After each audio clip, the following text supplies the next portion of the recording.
అందరికీ నమస్కారం.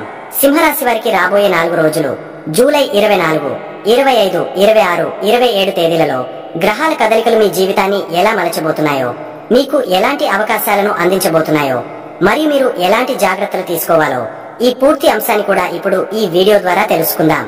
కాబట్టి వీడియో ఇక్కడ స్కిప్ చేయొద్దండి. చివరి వరకు చూస్తేనే అసలు మీకు ఎటువంటి అదృష్టం పట్టబోతోంది అని చెప్పి కూడా పూర్తిగా అర్థమవుతుంది. వీడియోలోకి వెళ్లే ముందు మా చిన్న రిక్వెస్ట్ ఏంటంటే, ఇంతకు ముందు మా ఛానల్ మీరు సబ్స్క్రైబ్ చేసుకోకపోతే సబ్స్క్రైబ్ చేసుకోండి. అలాగే గంట సింబల్ ని క్లిక్ చేయండి. అప్పుడే మీకు మా వీడియోలు నోటిఫికేషన్ లో వస్తాయి. అలాగే జై శ్రీకృష్ణ అని కామెంట్ చేయండి.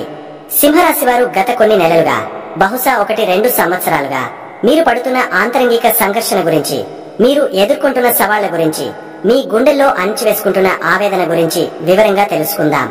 మీది సింహం రాశి, అడవికి రాజు, ధైర్యానికి, ఆత్మగౌరవానికి, నాయకత్వానికి ప్రతీక. కానీ ఈ మధ్యకాలంలో నాలో ఆ సింహం ఏమైంది? ఆ ధైర్యం ఎక్కడికి పోయింది? నా మాటకే విలువ లేకుండా పోతోందేమిటి? నేను వేసే ప్రతి అడుగు వెనక్కి పడుతోందేంటి అని మీలో మీరే మదన పడటం నాకు తెలుసు. బయటకు గంభీరంగా కనిపిస్తున్నా లోపల ఏదో తెలియని అభద్రతా భావం, ఒక రకమైన అలజడి మిమ్మల్ని నిద్రపోనివ్వడం లేదన్నది వాస్తవం. ఈ గందరగోళానికి, ఈ ఇబ్బందులకు కారణం ఏంటో, దాని నుంచి ఎలా బయటపడాలో ఈ రోజు మనం వివరంగా మాట్లాడుకుందాం. మొట్టమొదట మనం మీలో జరుగుతున్న అంతర్యుద్ధం గురించి మాట్లాడుకోవాలి. మీ జన్మ రాశిలోనే, అంటే మీ మొదటి ఇంట్లోనే అగ్నికారకుడైన కుజుడు ఛాయాగ్రహమైన కేతువుతో కలిసి సంచరిస్తున్నాడు. దీన్ని మీ జీవితానికి అన్వయించి చూద్దాం. కుజుడు అంటే శక్తి, కోపం, ఆవేశం, పట్టుదల, ముందుకు దూసుకెళ్లే తత్వం.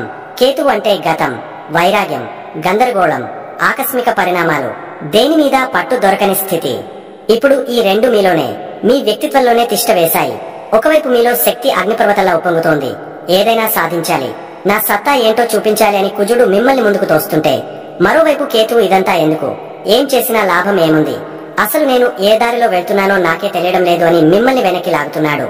ఈ రెండింటి మధ్య నలిగిపోతూ మీకేం కావాలో మీకే తెలియని అయోమయ స్థితిలో మీరున్నారు. విపరీతమైన కోపం వస్తుంది, కానీ దాన్ని ఎక్కడ చూపించాలో తెలియదు. పట్టుదలగా ఒక పని మొదలు పెడతారు, కానీ మధ్యలోనే ఆసక్తి కోల్పోయి వదిలేస్తున్నారు. ఇదే కుజకేతువుల కలయిక మీలో సృష్టిస్తున్న అంతర్మథనం. ఈ కుజుడి ప్రభావం కేవలం మీతోనే ఆగిపోలేదు. తన విశేష దృష్టిలతో మీ జీవితంలోని ఇతర ముఖ్యమైన రంగాలను కూడా ప్రభావితం చేస్తున్నాడు. కుజుడు తన 4వ దృష్టిని మీ సుఖస్థానం మీద, అంటే 4వ ఇంటి మీద వేస్తున్నాడు. దీనివల్ల ఇంట్లో ప్రశాంతత కరువైంది. తల్లితో మనస్పర్ధలు లేదా ఆమె ఆరోగ్యం గురించి ఆందోళన. ఎంత మంచి ఇంట్లో ఉన్నా, ఎన్ని సౌకర్యాలు ఉన్నా మనసుకి మాత్రం శాంతి లేకుండా పోయింది. ఏదో తెలియని అసంతృప్తి, ఇంట్లో ఉండబుద్ధి కాకపోవడం వంటివి జరుగుతున్నాయి. ఇక కుజుడి 7వ దృష్టి నేరుగా మీ 7వ ఇంటి మీద, అంటే మీ వివాహ భాగస్వామ్య స్థానం మీద పడుతోంది. ఇప్పటికే అక్కడ మాయ గ్రహమైన రాహువు కూర్చుని ఉన్నాడు. ఇప్పుడు కుజుడి దృష్టి కూడా తోడవడంతో మీ జీవిత భాగస్వామితో లేదా వ్యాపార భాగస్వాములతో సంబంధాలు అగ్నిగుండంలా మారాయి. చిన్న మాటే పెద్ద గొడవ అవుతోంది. మీ కోపం, మీ అహం వారిని బాధిస్తోంది. వారి మాటలు మిమ్మల్ని రెచ్చగొడుతున్నాయి. ఒకరినొకరు అర్థం చేసుకోలేని స్థితి. నేను చెప్పిందే కరెక్ట్ అనే మొండితనం బంధాలను దెబ్బతీస్తోంది. ఇక కుజుడి 8వ దృష్టి మీ 8వ స్థానం మీద పడుతోంది. దీనివల్ల ఆకస్మిక ప్రమాదాలు, ఆరోగ్య సమస్యలు, అనవసరమైన భయాలు మిమ్మల్ని వెంటాడుతున్నాయి. చూసారా, మీలో ఉన్న ఈ అగ్ని మీ ఇంటిని, మీ బంధాలను, మీ ఆరోగ్యాన్ని ఎలా దహించి వేస్తోందో. ఇక రెండో ప్రధాన సమస్య మీ 7వ స్థానంలో ఉన్న రాహువు. రాహువు అంటే భ్రమ, లేనిదాన్ని ఉన్నట్టు, ఉన్నదాన్ని లేనట్టు చూపించే మాయగాడు. అతను మీ భాగస్వామ్య స్థానంలో ఉండటం వల్ల మీ జీవిత భాగస్వామిని, మీ వ్యాపార భాగస్వాములను మీరు సరిగా అర్థం చేసుకోలేకపోతున్నారు. వారి మీద అనవసరమైన అనుమానాలు, అపార్థాలు. వారు మంచి చెప్పినా అందులో ఏదో కుట్ర ఉందని మీరనుకోవడం, లేదా మిమ్మల్ని మోసం చేస్తున్నారేమోనన్న భయంతో మీరుండటం జరుగుతోంది. దీనివల్ల నమ్మకం అనే పునాది కదిలిపోతోంది. బయటి వ్యక్తులతో, సమాజంతో మీకున్న సంబంధాలు కూడా ప్రభావితం అవుతున్నాయి. రాహువు తన దృష్టిని మీ లాభస్థానం మీద వేయడం వల్ల స్నేహితులతో కూడా అపార్థాలు తలెత్తుతున్నాయి. డబ్బు విషయంలో, లాభాల విషయంలో గందరగోళం నెలకొంది. రాహువు మరో దృష్టి మీ 3వ ఇంటి మీద, అంటే మీ ధైర్య స్థానం మీద పడుతోంది. దీనివల్ల మీలో ధైర్యం సన్నగిల్లుతోంది. ఒకప్పుడు ఎవరితోనైనా ధైర్యంగా మాట్లాడే మీరు ఇప్పుడు మీ అభిప్రాయాన్ని చెప్పడానికి కూడా తడబడుతున్నారు. మీ కమ్యూనికేషన్ లో స్పష్టత లోపిస్తోంది. ఇప్పుడు అసలైన అతిపెద్ద పరీక్ష గురించి మాట్లాడుకుందాం. అదే అష్టమ శని. గత కొంతకాలంగా శని భగవానుడు మీ రాశికి 8వ ఇంట్లో సంచరిస్తున్నాడు. జ్యోతిష శాస్త్రంలో ఇది అత్యంత కష్టమైన దశల్లో ఒకటి. శని అంటే క్రమశిక్షణ, కర్మ, ఓపికకు పరీక్ష. ఆయన ఒక కఠినమైన గురువు. ఆయన అష్టమంలో ఉన్నప్పుడు జీవితం ఒక నత్త నడకలా సాగుతుంది. మీరు ఎంత వేగంగా పరుగెత్తాలని ప్రయత్నించినా ఏదో ఒక అదృశ్య శక్తి మిమ్మల్ని వెనక్కి లాగుతున్నట్టు అనిపిస్తుంది. ప్రతి పనికి ఆటంకం, చేతికి అందాల్సిన అవకాశం చివరి నిమిషంలో చేజారిపోవడం, 10 రూపాయలు సంపాదించడానికి 100 రూపాయల కష్టం పడాల్సి రావడం. ఆరోగ్యం నిరంతరం ఏదో ఒక ఇబ్బంది పెడుతూనే ఉంటుంది. ముఖ్యంగా పాత రోగాలు తిరగబెట్టడం, ఎముకలు, కీళ్లకు సంబంధించిన నొప్పులు, ఆర్థికంగా తీవ్రమైన ఒత్తిడి, డబ్బు చేతిలో నిలవదు, అనుకోని ఖర్చుల మీద పడతాయి. అన్నింటికంటే ముఖ్యంగా మానసికంగా విపరీతమైన ఒంటరితనం, అందరూ ఉన్నా ఎవరూ లేరన్న భావన, మీ కష్టాన్ని ఎవరూ అర్థం చేసుకోవడం లేదన్న ఆవేదన, ఇది మిమ్మల్ని కుంగదీస్తోంది. ఈ శని ప్రభావం కూడా తన దృష్టిలతో విస్తరిస్తోంది. శని తన 3వ దృష్టిని మీ 10వ ఇంటి మీద, అంటే మీ ఉద్యోగ కర్మస్థానం మీద వేస్తున్నాడు. అందుకే ఉద్యోగంలో తీవ్రమైన ఒత్తిడి, పై అధికారులతో సత్సంబంధాలు లేకపోవడం, మీరు ఎంత కష్టపడి పనిచేసినా గుర్తింపు లభించకపోవడం, వ్యాపారంలో ఎదుగుదల లేకపోవడం, మీ కీర్తి ప్రతిష్టలకు భంగం వాటిల్లే సంఘటనలు జరగడం. ఇక శని 7వ దృష్టి నేరుగా మీ 2వ ఇంటి మీద, అంటే మీ ధన కుటుంబ స్థానం మీద పడుతోంది. అందుకే డబ్బు నిల్వ ఉండటం లేదు. కుటుంబంలో మాట పట్టింపులు, వాదనలు, మీ మాటకు విలువ లేకుండా పోతోంది. ఇక శని 10వ దృష్టి మీ 5వ ఇంటి మీద, అంటే మీ సంతాన బుద్ధి స్థానం మీద పడుతోంది. దీనివల్ల మీ ఆలోచన శక్తి స్తంభించిపోయింది, సృజనాత్మకత కొరవడింది. పిల్లల గురించి, వారి భవిష్యత్తు గురించి అనవసరమైన ఆందోళనలు. చూశారా, శని రాహుకేతువులు కుజుడు అందరూ కలిసి మిమ్మల్ని ఎలా చుట్టుముట్టారో. ఒకవైపు అంతర్గత సంఘర్షణ, మరోవైపు బాహ్య ప్రపంచంతో సమస్యలు, ఇంకోవైపు ఏ పని చేసినా ఆటంకాలు. ఈ స్థితిలో ఎవరికైనా నిరాశ, నిస్పృహ కలగడం సహజం. కానీ ఇక్కడే అసలైన కథ మొదలవుతుంది. సింహరాశి వారు గుర్తుంచుకోండి, రాత్రి ఎంత చీకటిగా ఉంటే ఉదయం అంత ప్రకాశవంతంగా ఉంటుంది. తుఫాను ఎంత భయంకరంగా ఉంటే ఆ తర్వాత వాతావరణం అంత ప్రశాంతంగా ఉంటుంది. మీ జీవితంలో కూడా ఇప్పుడు అదే జరగబోతోంది. మిమ్మల్ని చుట్టుముట్టిన ఈ గ్రహాల వ్యూహాన్ని ఛేదించడానికి మీకు రక్షణ కవచంలా ఒక సంజీవనిలా దేవ గురువైన బృహస్పతి మీ లాభ స్థానంలో, అంటే 11వ ఇంట్లో అడుగు పెట్టాడు. ఇది సామాన్యమైన విషయం కాదు. జీవితంలో అన్ని దారులు మూసుకుపోయాయనుకున్నప్పుడు దేవుడే స్వయంగా వచ్చి ఒక దారి చూపించినట్టు. లాభస్థానంలో ఉన్న గురువు ఏం చేస్తాడో తెలుసా? లాభస్థాన స్థితితో జీవః సర్వలాభం కరోతి అని శాస్త్రం చెబుతోంది.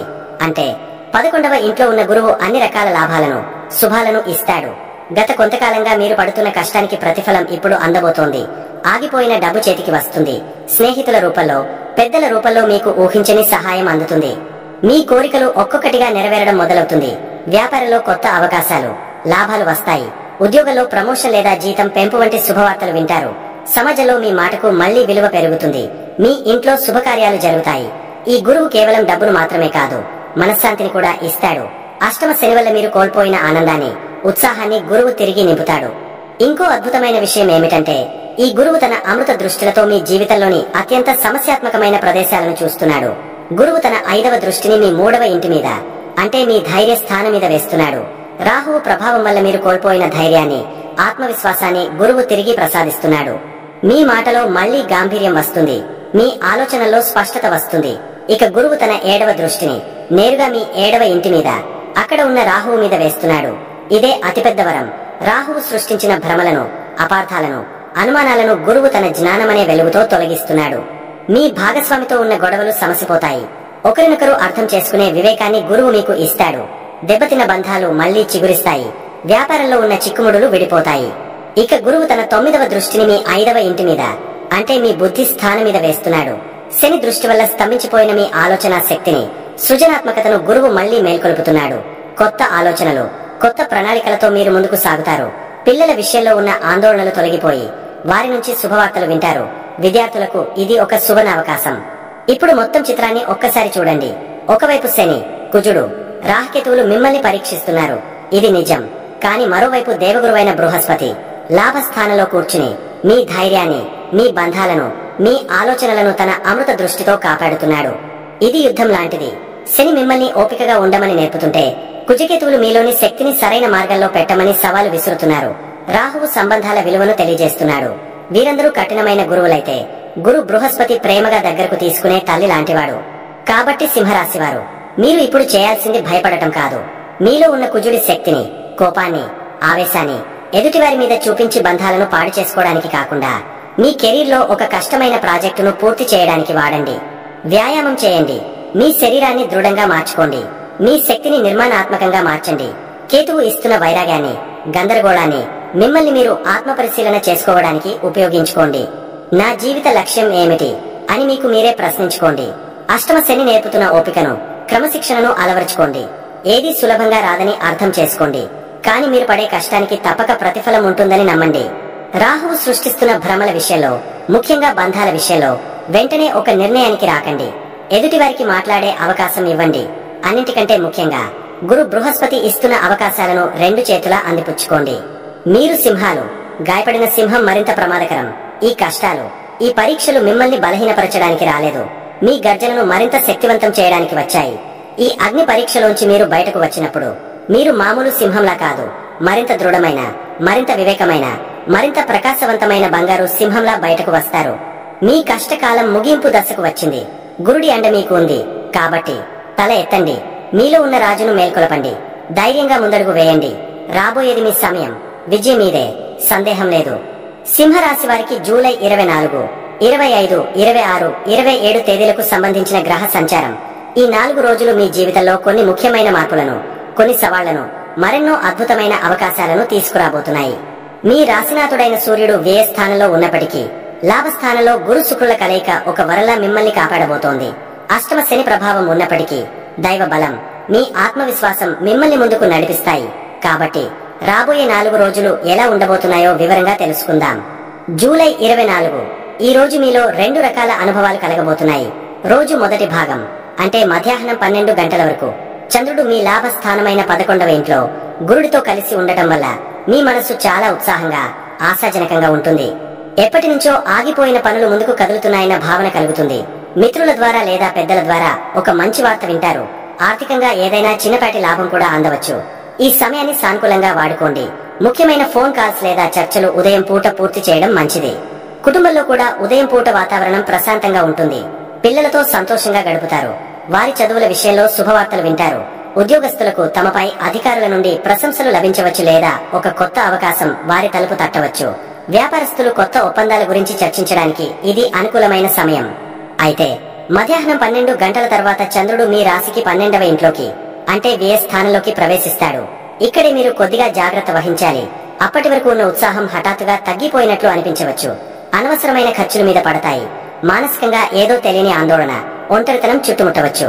మీ రాశినాథుడైన సూర్యుడు, బుధుడు కూడా ఇక్కడే ఉండటం వల్ల ఆరోగ్యం విషయంలో కొద్దిగా శ్రద్ధ అవసరం. ముఖ్యంగా కళ్ళు, నిద్రకు సంబంధించిన సమస్యలు రావచ్చు.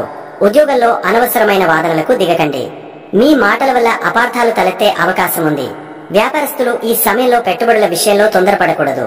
ప్రయాణాలు చేయాల్సి వస్తే చాలా జాగ్రత్తగా ఉండాలి. ప్రేమికులు, వివాహితులు ఒకరినొకరు అర్థం చేసుకోవడానికి ప్రయత్నించాలి. చిన్న విషయాలకే దూరం పెంచుకోవద్దు. విద్యార్థులు మధ్యాహ్నం తర్వాత ఏకాగ్రత కోల్పోయే అవకాశం ఉంది. కంగారు పడకండి. ఇది కేవలం తాత్కాలికమే. ధ్యానం లేదా కాసేపు విశ్రాంతి తీసుకోవడం మంచిది. ఈ రోజు మిశ్రమ ఫలితాలు ఇస్తుంది. కాబట్టి ఉదయం పూట అవకాశాలను అందిపుచ్చుకొని మధ్యాహ్నం తర్వాత ఓపికతో, జాగ్రత్తతో వ్యవహరించండి. జూలై 25 ఈ రోజు మీకు కాస్త ఓపికను, సహనాన్ని పరీక్షించే రోజు. చంద్రుడు రోజంతా మీ వ్యయ స్థానమైన 12వ ఇంట్లో ఉంటాడు. కాబట్టి మనసు కొద్దిగా చంచలంగా, నిరుత్సాహంగా ఉండవచ్చు. ఏ పని మీద శ్రద్ధ పెట్టలేకపోవచ్చు. అనవసరమైన ఖర్చులు ఎక్కువగా ఉంటాయి. ఎవరికోసమో డబ్బు ఖర్చు పెట్టాల్సి రావచ్చు లేదా ఆరోగ్య సమస్యల వల్ల ఖర్చులు పెరగవచ్చు. మీ రాశినాథుడు సూర్యుడు కూడా ఇక్కడే ఉండటం వల్ల శక్తిహీనంగా, నీరసంగా అనిపించవచ్చు. అయితే ఇలాంటి సమయంలోనే మీ నిజమైన బలం బయటపడుతుంది. కంగారు పడాల్సిన అవసరం లేదు. ఇది గ్రహాల ప్రభావమే అని గుర్తుంచుకోండి. ఈ రోజు ముఖ్యమైన నిర్ణయాలు తీసుకోవడానికి అస్సలు అనుకూలమైనది కాదు. కొత్త పనులు ప్రారంభించడం, కొత్త పెట్టుబడులు పెట్టడం, ఎవరికైనా వాగ్దానాలు చేయడం వంటివి వాయిదా వేయండి. ఉద్యోగస్తులు తమ పని తాము చేసుకుంటూ వివాదాలకు దూరంగా ఉండాలి. పై అధికారులతో లేదా సహోద్యోగులతో వాదనలకు దిగితే నష్టం మీకే. వ్యాపారస్తులు కూడా ఆర్థిక లావాదేవీల విషయంలో, ముఖ్యంగా అప్పులు ఇవ్వడం, తీసుకోవడంలో చాలా స్పష్టతతో ఉండాలి. కుటుంబ జీవితంలో కూడా కొంత గందరగోళం ఉండవచ్చు. మీ భాగస్వామితో లేదా కుటుంబ సభ్యులతో చిన్న చిన్న విషయాలకే మనస్పర్ధలు రావచ్చు. వారిని తప్పుగా అర్థం చేసుకునే అవకాశం ఉంది. కాబట్టి మౌనంగా ఉండటం లేదా ప్రేమగా మాట్లాడటం ఉత్తమం. ఆరోగ్యం విషయంలో అశ్రద్ధ వద్దు. అష్టమ శని ప్రభావం కూడా ఉన్నందున పాత ఆరోగ్య సమస్యలు మళ్లీ తిరగబెట్టవచ్చు. సరిగా నిద్రపోవడం, సరైన ఆహారం తీసుకోవడం చాలా ముఖ్యం. ప్రేమికులు కూడా ఈ రోజు కలవకపోవడమే మంచిది లేదా కలిసిన సున్నితమైన విషయాలు చర్చించవద్దు. విద్యార్థులకు చదువు మీద మనసు లగ్నం కాదు. పాత పాఠాలను పునశ్చరణ చేసుకోవడానికి ఈ రోజును ఉపయోగించుకోండి. అయితే ఒక శుభవార్త ఏమిటంటే మీ లాభస్థానంలో ఉన్న గురువు, 10వ ఇంట్లో ఉన్న శుక్రుడు మిమ్మల్ని పెద్ద నష్టాల నుండి కాపాడతారు. మీ అంతరాత్మ చెప్పే మాట వినండి. ఈ రోజును ప్రశాంతంగా, దైవచింతనతో గడపండి. ఏదైనా దేవాలయానికి వెళ్లడం లేదా పేదవారికి దానం చేయడం వల్ల మానసిక ప్రశాంతత లభిస్తుంది. జూలై 26 ఈ రోజు మీ జీవితంలో ఒక అద్భుతమైన మలుపు రాబోతోంది. రోజు మొదటి భాగం అంటే సాయంత్రం 4 గంటల వరకు నిన్నటి అలాగే చంద్రుడు 12వ ఇంట్లో ఉంటాడు. కాబట్టి ఉదయం పూట కాస్త నిదానంగా జాగ్రత్తగా ఉండాలి. ఖర్చుల విషయంలో, ఆరోగ్యం విషయంలో శ్రద్ధ వహించాలి. పెద్ద నిర్ణయాలు తీసుకోకుండా ఉండటమే మంచిది. కానీ సాయంత్రం 4 గంటల తర్వాత గ్రహాల గమనం మీకు పూర్తిగా అనుకూలంగా మారబోతోంది. చంద్రుడు మీ రాశిలోకి అంటే మీ మొదటి ఇంట్లోకి ప్రవేశిస్తాడు. దీంతో మీలో ఆత్మవిశ్వాసం పెరుగుతుంది. నిన్నటి నీరసం, నిరుత్సాహం మాయమైపోతాయి. మీ ఆలోచనలు స్పష్టంగా ఉంటాయి. మీ వ్యక్తిత్వానికి ప్రాధాన్యత ఇస్తారు. అయితే ఇక్కడే మీ రాశిలో కేతువు కూడా ఉన్నాడు. కాబట్టి మిమ్మల్ని మీరు అర్థం చేసుకోవడంలో కొంత గందరగోళం ఉండవచ్చు. నేను ఏమి చేస్తున్నాను, నా దారి సరైనదేనా వంటి ప్రశ్నలు తలెత్తవచ్చు. ఇది మంచిదే, ఎందుకంటే ఇది మిమ్మల్ని ఆత్మపరిశీలన చేసుకునేలా చేస్తుంది. అంతకంటే ముఖ్యమైన శుభవార్త ఏమిటంటే ఈ రోజు శుక్రుడు కూడా మీ లాభస్థానమైన 11వ ఇంట్లోకి ప్రవేశించి అక్కడ ఇప్పటికే ఉన్న గురువుతో కలుస్తాడు. ఇది ఒక అద్భుతమైన యోగం. గురు శుక్రుల కలయిక లాభస్థానంలో ఉండటం వల్ల ఆర్థికంగా మీకు ఊహించని అదృష్టం పట్టబోతోంది. ఆగిపోయిన డబ్బు చేతికి వస్తుంది. వ్యాపారస్తులకు పెద్ద లాభాలు వస్తాయి. ఉద్యోగస్తులకు జీతం పెంపు లేదా బోనస్ వంటి వార్తలు వింటారు. స్నేహితులతో కలిసి సంతోషంగా గడుపుతారు. వారి ద్వారా మీకు కొన్ని మంచి అవకాశాలు లభిస్తాయి. కుటుంబంలో సంతోషకరమైన వాతావరణం నెలకొంటుంది. సాయంత్రం పూట కుటుంబ సభ్యులతో కలిసి విందులు, వినోదాలలో పాల్గొంటారు. వివాహితుల మధ్య అన్యోన్యత పెరుగుతుంది. ప్రేమికులకు ఇది చాలా అనుకూలమైన రోజు. మీ ప్రేమను వ్యక్తపరచడానికి లేదా మీ బంధాన్ని తర్వాతి స్థాయికి తీసుకెళ్లడానికి ఇది సరైన సమయం. విద్యార్థులకు సాయంత్రం నుండి చదువు మీద ఏకాగ్రత అద్భుతంగా పెరుగుతుంది. కష్టమైన సబ్జెక్టులు కూడా సులభంగా అర్థమవుతాయి. కాబట్టి ఉదయం పూట ఓపికగా ఉండి సాయంత్రం నుండి వచ్చే అద్భుతమైన అవకాశాలను 2 చేతులా అందిపుచ్చుకోవడానికి సిద్ధంగా ఉండండి. జూలై 27 సింహరాశి వారలారా, ఈ రోజు మీలో శక్తి అగ్నిపర్వతంలా బద్దలయ్యే రోజు. మీ రాశిలోనే చంద్రుడు, కుజుడు, కేతువు కలిసి ఉంటారు. ఇది మీకు విపరీతమైన శక్తిని, ధైర్యాన్ని, ముందుకు దూసుకెళ్లే తత్వాన్ని ఇస్తుంది. ఎప్పటి నుంచో చేయాలనుకున్న పనులను ఈ రోజు పూర్తి చేయగలరు. మీలో ఒక నాయకుడు బయటకు వస్తాడు. మీ మాటలకు, చేతలకు విపరీతమైన శక్తి ఉంటుంది. అయితే ఇక్కడే మీరు ఒక విషయంలో అత్యంత జాగ్రత్తగా ఉండాలి. కుజుడు కోపానికి, ఆవేశానికి కూడా కారకుడు. చంద్రుడితో కలవడం వల్ల ఈ ప్రభావం రెట్టింపు అవుతుంది. చిన్న విషయాలకే విపరీతమైన కోపం రావచ్చు. మీ అహం దెబ్బతినవచ్చు. మాట జారే ప్రమాదం ఉంది. మీ కోపమే మీకు అతిపెద్ద శత్రువుగా మారే అవకాశం ఉంది. కాబట్టి ఈ రోజు మీ శక్తిని సరైన మార్గంలో పెట్టడం చాలా ముఖ్యం. వ్యాయామం చేయడం, క్రీడలలో పాల్గొనడం లేదా ఏదైనా కష్టమైన పనిని పూర్తి చేయడానికి ఈ శక్తిని ఉపయోగించండి. అనవసరమైన వాదనలకు, గొడవలకు దూరంగా ఉండండి. కుటుంబంలో, ముఖ్యంగా మీ భాగస్వామితో లేదా తల్లితో జాగ్రత్తగా మాట్లాడాలి. మీ కోపం వారిని బాధ పెట్టవచ్చు. వివాహితులు తమ భాగస్వామి మీద ఆధిపత్యం చెలాయించాలని ప్రయత్నించవద్దు. ప్రేమికులు కూడా తమ మధ్య అహం అడ్డురాకుండా చూసుకోవాలి. ఉద్యోగస్తులు తమ శక్తిని ప్రాజెక్టులను పూర్తి చేయడానికి వాడాలి. కానీ సహోద్యోగులతో గొడవలకు దిగకూడదు. వ్యాపార భాగస్వాములతో వ్యవహరించేటప్పుడు సహనంతో మెలగాలి. తొందరపడి ఒప్పందాలను రద్దు చేసుకోవద్దు. అయితే మీ లాభస్థానంలో గురు శుక్రుల కలయిక ఇంకా కొనసాగుతోంది. కాబట్టి మీ వ్యక్తిగత జీవితంలో ఎంత ఒత్తిడి ఉన్నా ఆర్థికంగా మాత్రం ప్రవాహం బలంగా ఉంటుంది. మీరు కష్టపడితే దానికి రెట్టింపు ఫలితం డబ్బు రూపంలో వస్తుంది. స్నేహితుల మద్దతు మీకు లభిస్తుంది. ఆరోగ్యం విషయంలో కోపం వల్ల రక్తపోటు పెరిగే అవకాశం ఉంది.